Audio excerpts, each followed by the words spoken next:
ভূমিকম্প থেকে বাঁচার দোয়া, ভূমিকম্পের ক্ষতি থেকে বাঁচার দোয়া। আল্লাহুম্মা লা তাকতুলনা বিগদাবিকা ওয়ালা তুহলিকনা বিআলাবিক ওয়াআফিনা ক্বাবলা যালিক। এর দলিল অর্থাৎ হাদিসের প্রমাণ বিদ্যমান। দোয়ার দলিল, এই দোয়াটি এসেছে সহিহ হাদিসে। সূত্র সুনান আত-তিরমিজি হাদিস নং 3502, মুসনাদ আহমদ হাদিস নং 22995। হাদিসে রাসূলুল্লাহ সাল্লাল্লাহু আলাইহি ওয়াসাল্লাম এই দোয়াটি শিখিয়েছেন। তিরমিজি দোয়াটিকে হাসান সহিহ বলেছেন।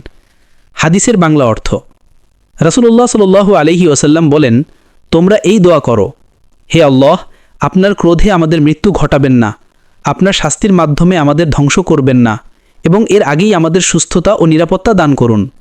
ভূমিকম্পের সময় বা বিপদে পড়লে এ দোয়া করা বৈধ ও মুস্তাহাব।